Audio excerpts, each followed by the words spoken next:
kesempatan kali ini kita masih dipertemukan dalam kondisi yang sehat.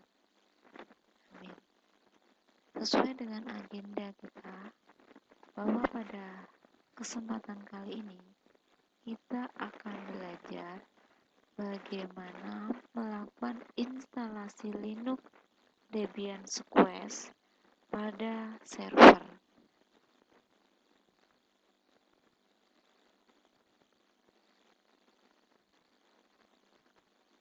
Coba perhatikan sebelum saya membahas lebih lanjut tentang langkah-langkah yang akan kita lakukan. Perhatikan di sana ada dua tips. Yang pertama adalah gambar seorang lelaki. Beliau itu adalah seorang mahasiswa Finlandia yang bernama Linus P. Torvalds.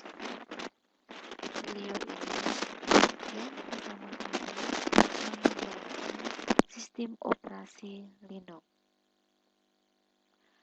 Sedangkan gambar yang di bawahnya, gambar seekor penguin, itu merupakan maskotnya Linux, atau bisa dikatakan dengan logo Linux.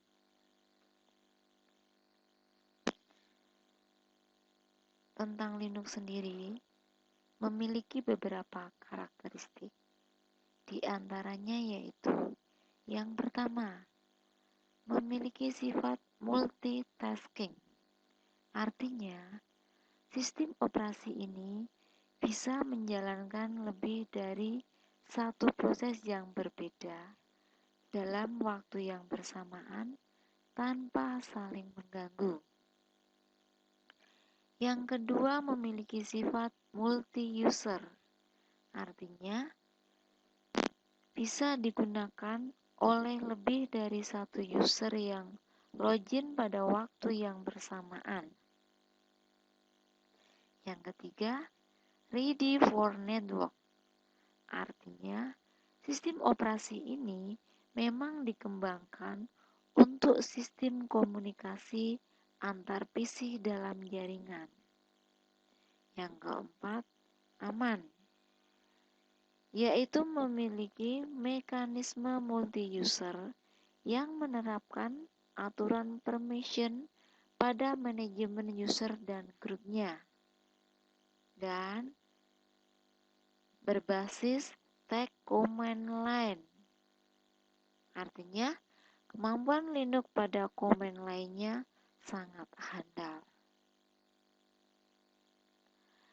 Berikutnya tentang metode instalasi berdasarkan medianya. Di sini akan kita sajikan dalam 4 jenis. Yang pertama, untuk metode instalasi Linux ini bisa melalui CD atau DVD-ROM. Ini sudah biasa kita lakukan. Yang kedua yaitu bisa melalui USB. Untuk bisa melakukan instalasi Linux lewat USB ini bisa dilakukan secara mudah dengan bantuan software UNetbootin atau Universal Netboot Installer. Yang ketiga bisa melalui NetInstall. Nah, dengan cara menginstal menggunakan koneksi internet. Jadi, file installer yang di-download tidak berkapasitas besar karena hanya mencakup base system Debian saja. Lalu, untuk menginstal desktop dan segala aksesorisnya dengan melalui koneksi internet. Yang keempat, bisa melalui instalasi dengan network.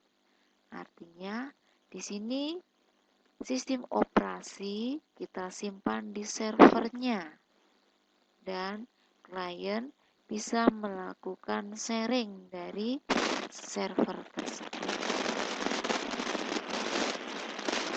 Selanjutnya, di sini Ibu akan menjelaskan tentang partisi harddisk di Linux. Partisi adalah space atau ruang dalam hard disk yang dibagi-bagi dengan kapasitas tertentu dengan file system tertentu. Pada Linux minimal ada 2 partisi, yaitu partisi root dan partisi swap. Secara rinci bisa lebih dari 2. Di antaranya ada /boot, /home, /user, /bin, /var, dan juga /etc. Sebagai tahap pemula, di sini kita akan melakukan 3 pembagian partisi, yaitu yang pertama /root sebagai primary dengan file system extended 3 dan kita alokasikan 10 GB. Yang kedua, partisi untuk swapnya berfile system swap, alokasinya 2 kali dari RAM memori. Yang ketiga, partisi untuk /home-nya itu sisa dari partisi /root dan juga swap. Mohon diperhatikan. Nah, berikut ini adalah kita sajikan capturan pembagian partisi. Untuk pembagian partisi di sini ada 4 metode. Bisa menggunakan entire disk, bisa entire disk and setup LVM, bisa entire disk and setup encrypt LVM, dan juga bisa dilakukan secara manual. Perhatikan, di sini hard disk yang kita punya sebesar 8,6 GB. Untuk mempermudah, di sini kita pilih yang all file in one partition. Nah, hal ini sana ada keterangan juga direkomendasikan untuk for new user atau untuk tahap pemula. Selanjutnya, setelah itu, dalam melakukan pemilihan software, kita pilih yang standar sistem saja. Untuk penambahan aplikasi yang lain nanti. Jadi yang kita aktifkan adalah yang standar sistem saja. Untuk yang lainnya dihilangkan tanda titik. Berikut akan saya jelaskan sekilas tentang login dan user. Pada dasarnya, sistem operasi Linux itu memiliki user root. User root ini adalah administratornya atau bisa dikatakan dengan rajanya. Karena apa? Karena dengan user root ini kita bisa melakukan konfigurasi sistem, kita bisa menginstal aplikasi.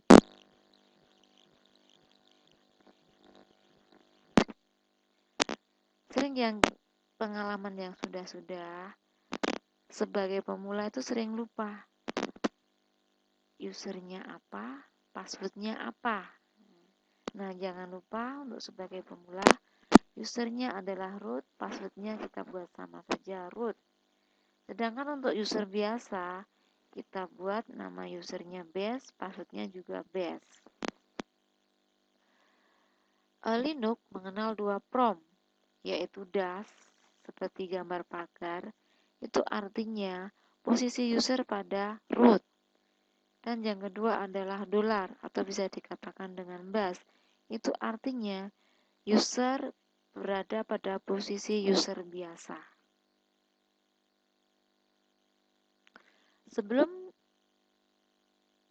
Sebelum kita melakukan praktek lebih lanjut, setelah Anda berhasil melakukan instalasi server, nanti kita akan membuat topologi jaringan seperti berikut. kita akan membuat topologi peer-to-peer, ya. Artinya nanti ada satu server dan juga ada satu klien. Untuk satu servernya kita menggunakan komputer desktop dengan IP yang tersedia 192.168.1.100 dengan subnet mask 255.255.255.0. Sedangkan untuk kliennya nanti menggunakan laptop Anda masing-masing. Di sini IP yang kita setting adalah 192.168.1.5 dengan subnet mask 255.255.255.0. Perhatikan, karena ini merupakan topologi peer-to-peer, kabel yang kita buat adalah kabel cross. Ya, yang perlu diperhatikan adalah pin 1, 2, 3, dan 6. Nah, itu cross ya.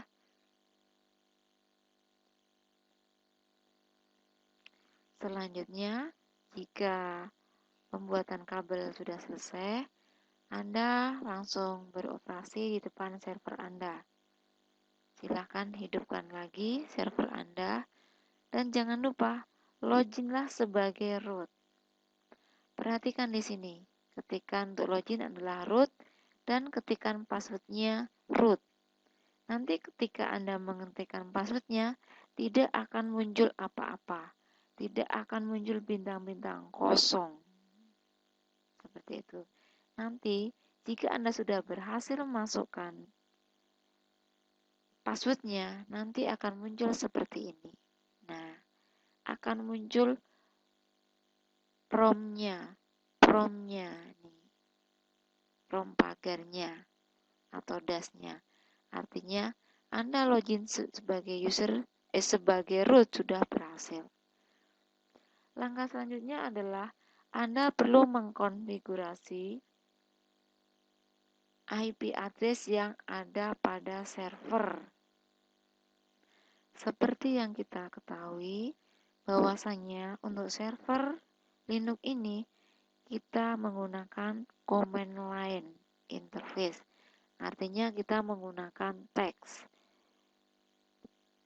Ketikkan pada prompt dash tadi perintah nano slash spasi slash etc slash network slash interface. Ketik enter. Nah, kemudian tambahkan perintah sebagai berikut. Nih. Addressnya tadi 192.168.1.100, netmasknya 255.255.255.0, networknya artinya IP network kita tuliskan 192.168.1.0, broadcastnya merupakan IP yang tertinggi dalam range tersebut yaitu 192.168.1.255. Sedangkan gateway-nya yang merupakan gerbangnya nanti kita akan menggunakan 192.168.1.100. Jika sudah selesai, kita lakukan restart. Setiap kita melakukan konfigurasi pada Linux, kita harus melakukan restart. Perintahnya yaitu /etc/ini.d/networking spasi restart. Oke, selanjutnya kita akan lihat apakah konfigurasi IP address tadi sudah berhasil atau belum. Kita ketikkan perintah ifconfig enter. Nah, jika IP address yang kita settingkan sudah muncul, artinya settingan kita sudah berhasil. Berikut ini ada beberapa perintah dasar terkait dengan konfigurasi dasar Linux ya. Ada ifconfig, ada cfdisk, ada hard, shutdown, reboot. Nah, tolong itu diperhatiin. Selanjutnya, konfigurasi server sudah berhasil. Sekarang kita beralih ke kliennya. Kita setting IP address pada laptop kita seperti biasa ya. Silahkan dikerjakan. Oke, penjelasan dari Ibu cukup sekian. Satu yang perlu perlu diingat yaitu nanti setelah selesai Anda melakukan praktek, buatlah laporan singkatnya, diketik secara dengan rapi, disertai dengan kapcuran gambar-gambarnya. Hal yang perlu dimasukkan di dalam laporan yaitu yang pertama, gambar topologinya. Yang kedua, langkah-langkah dalam setting IP address. Ketiga, hasil pengujiannya. Yang keempat, kesimpulan. Oke, demikian penjelasan dari Ibu.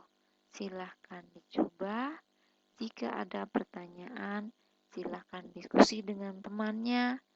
Dan jika masih belum ada penyelesaian, silakan bertanya dengan Ibu. Oke, terima kasih.